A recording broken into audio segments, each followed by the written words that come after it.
Hello and welcome to Signal Shift with me, Raakhee and Sue. Post both our summer travels, we wanted to focus our September episodes on travel and tourism. And last week, we went into some of the innovations in this realm.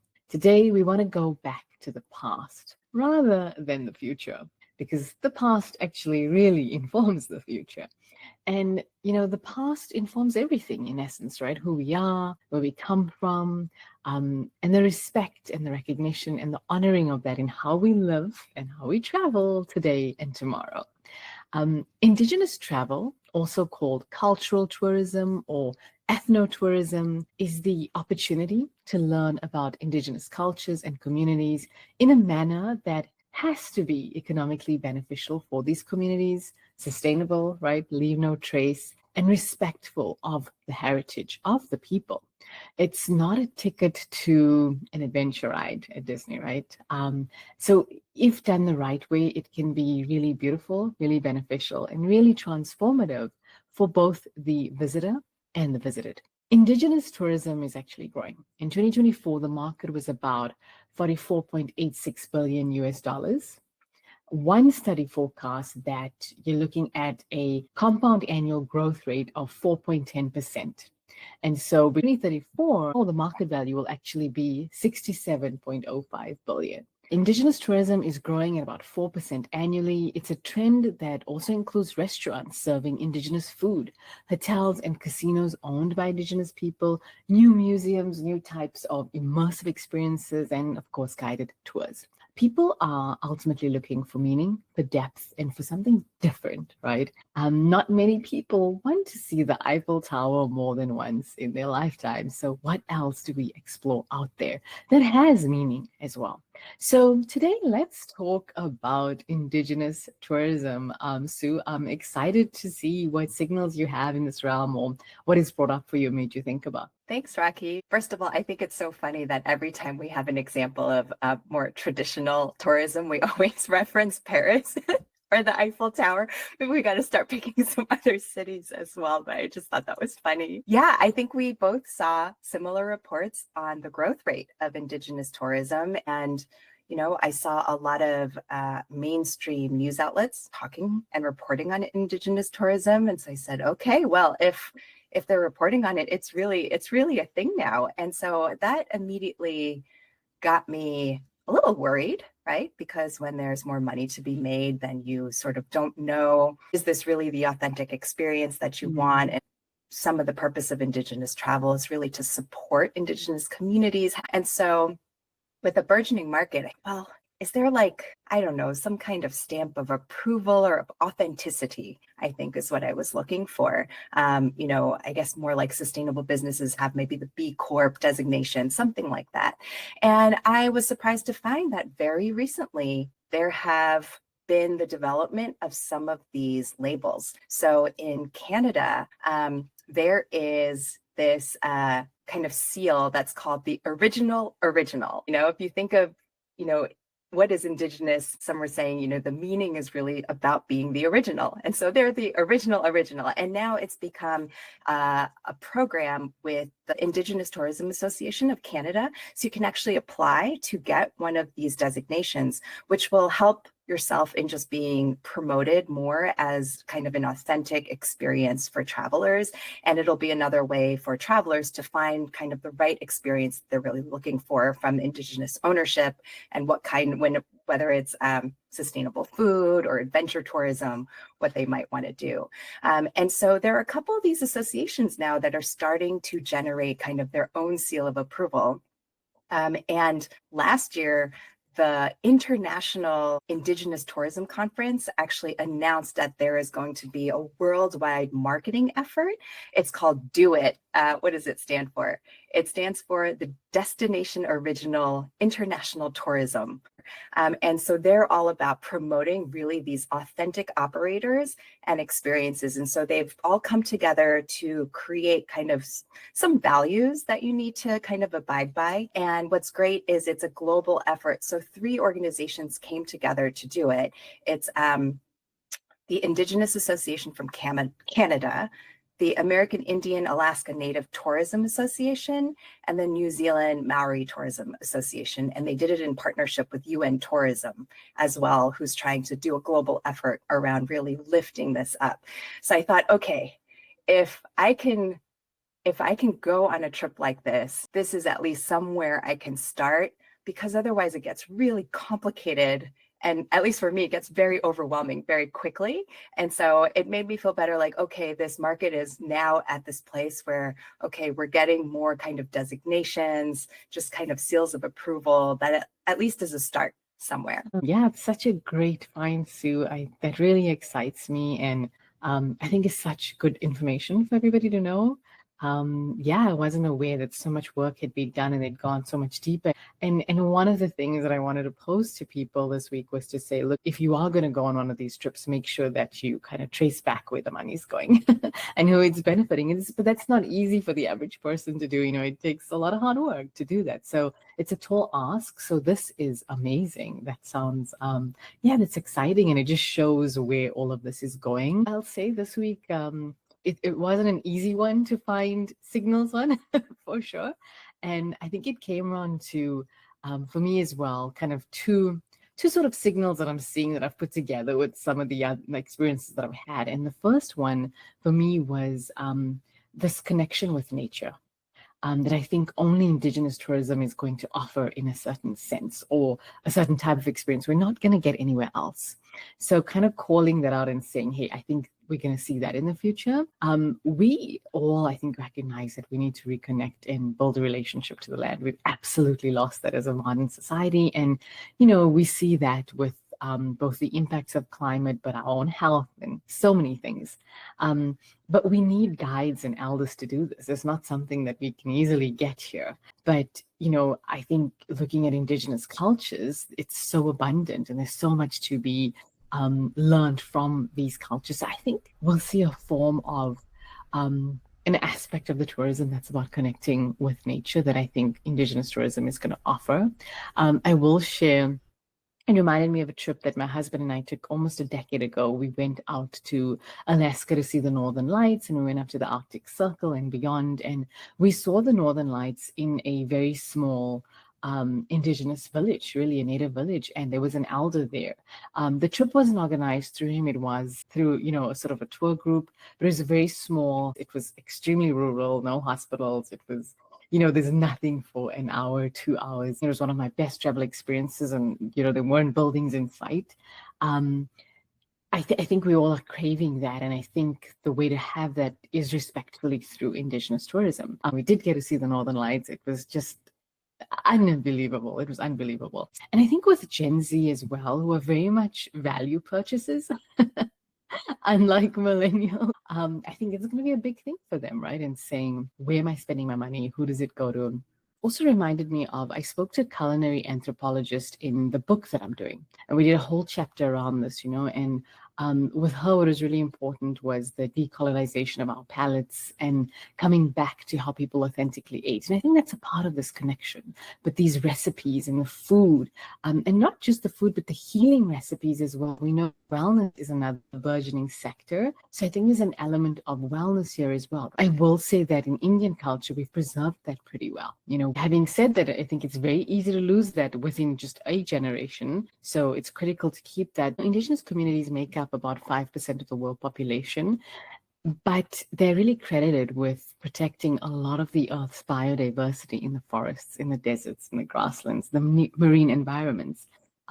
They've lived there for centuries, right? So they play a really critical role in very critical environments that we don't even realize. There's like a balance being maintained on Earth. And in this 5% of the population plays a really critical role in that. I think we're going to see more collaborations between Indigenous and non-Indigenous communities, but in a respectful way of saying, we want to help your communities. We want to do this the right way. Show us how. That's a really great point. And I think I saw something, yes, on the other side of it is if there's too much demand for a certain place, you know, there was a particular lake, for example, that was being mentioned in Latin America, and they said it's just full of detritus now, right? So how can you make sure that there are these partnerships that really safeguard and protect the resources that you have? Yeah, your point around just how easy it is to lose some of these practices kind of gets into this next signal that I found, which was it started in the idea of Indigenous language and just a lot of languages that are also projected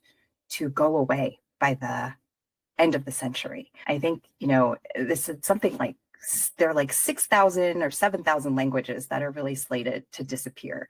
And now there are all these apps, right, that are preserving Indigenous language. They're using AI to be able to connect back to some of these languages. So I think there's some hope there. And related to that, I found that in Australia, Apple Maps made an announcement that they are adding more than 250 Indigenous place names in Australia.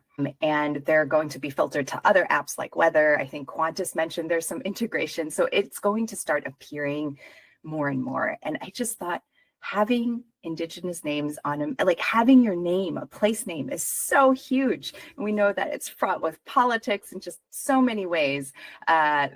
So many different conflicts that can be related to that. So in this case, Apple consulted with Indigenous cartographers, language groups, traditional owners, IP experts, and it took them over 4 years for this project. But I think it's exciting because it talks about how tech is being integrated with Indigenous practices so that more and more people can recognize it every day. And when you do that, it becomes part of your subconscious. You're aware of it more. And I thought, how important is that when you're looking for a place to travel to? Now you're seeing what the Indigenous place name is, and that might spark some more curiosity about where it is that you're going. What is the history there? Who are the people behind this? What are some of those practices? Maybe I should go find an eatery that has more Indigenous practice, Indigenous family ownership, for example. And so I thought that was a really just surprising announcement. And I thought similarly, what a way to lift up language in that way. So in certain ways, hopefully it won't get lost and it'll be preserved more and more. And so for me, I thought travel is the spark, but how else can we be uplifting communities in this way? Yeah, absolutely. Words are so important. Language is so important. Yeah, I think that's so critical. I was thinking about New Zealand, as you were speaking, and what a great example they have shown to the world in that, anyone you speak to now knows that it's New Zealand / Aotearoa, right? They as a country have done a great job of doing that and saying this is who we are, and the world has to start to recognize that. So I think place names are so critical. And help, to your point, like they help re-embed that language again. I recall this, I thought this was really interesting statistic in a positive sense. And you spoke about the Alaska Native Tourism Association. So according to the latest data, this I got from National Geographic. This is from the American Indian and the Alaska Native Tourism Association. The 3 years between 2017 and 2020 saw a 230% increase in American Indian, Alaska Native, and Native Hawaiian-owned tourism firms. So it's a really positive thing, speaking to everything we have been in, where the money's going and who's going to benefit and where those tourism companies are coming from. But so we've spoken about language, seals of approval, reconnection to land. And I think the second one for me is we're going to be craving a connection with self. And what that is a search for meaning and a search for a way of life. We've already sort of seen it. We've seen it with Ancestry.com and DNA testing. Everybody wants to know, where do I come from, right? What makes up my past, my legacy? Who are my people? Who are my many people, maybe? But I think we're going to move beyond DNA ancestry. I think we've done that kind of scientific part of it, because that's just, that's literally, okay, that's the first step. I think we're going to have a call to go deeper beyond that and really to understand us, understand ourselves better and who we are.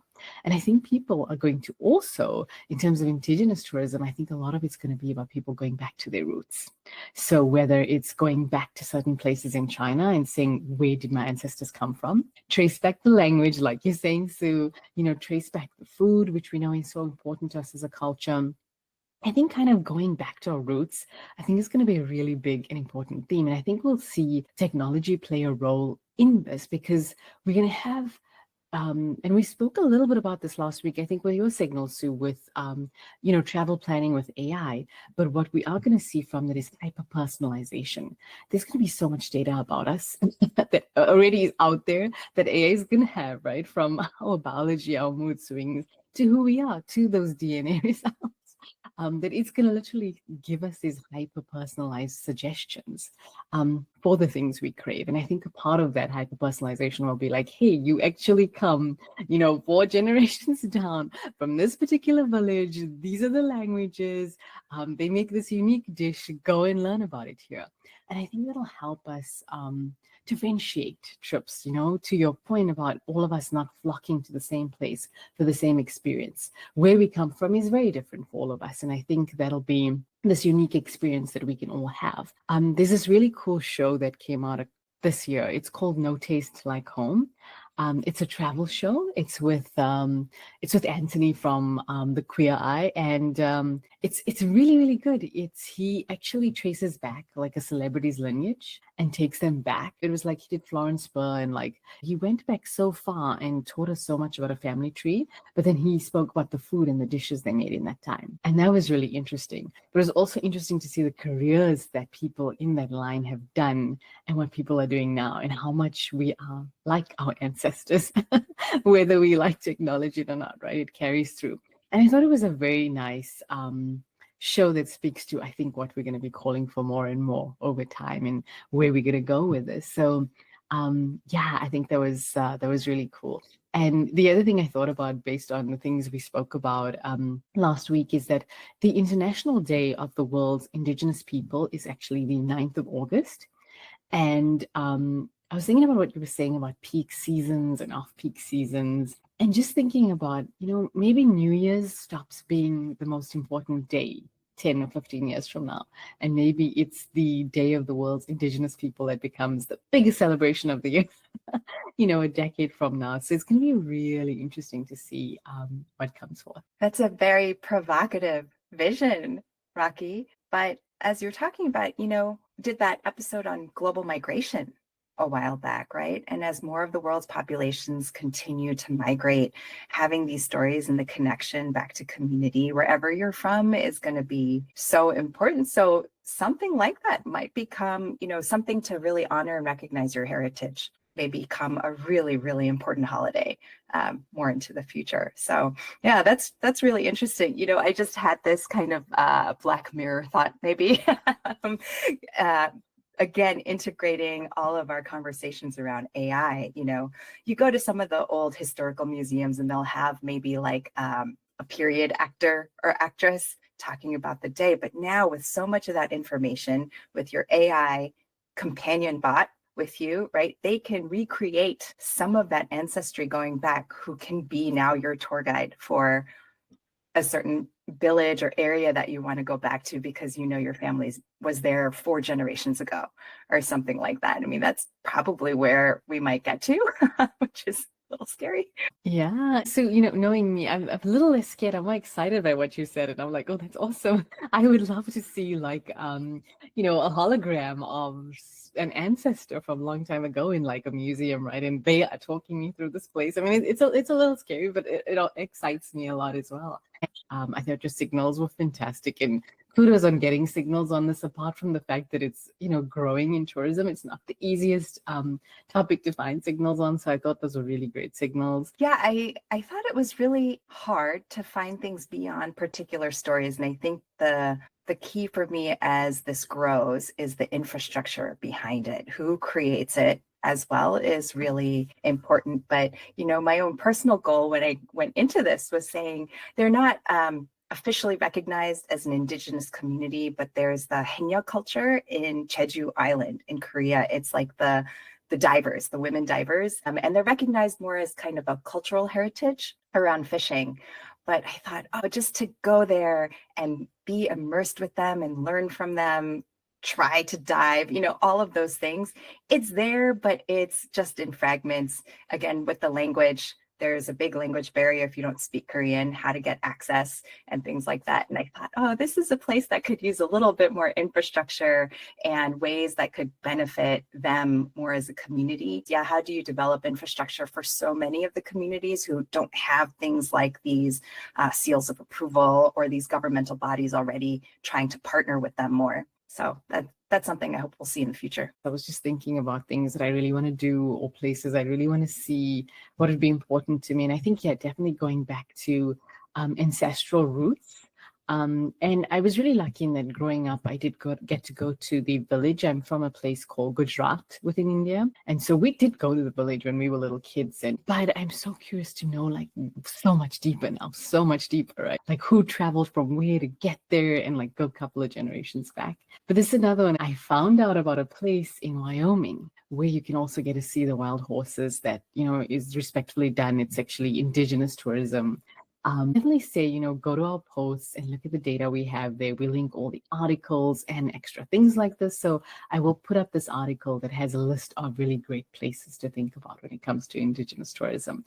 So you may want to check that out. Thank you so much for being here. And please like, subscribe, and let us know what you think and let us know which topics you want to hear about. So until next time, bye for now.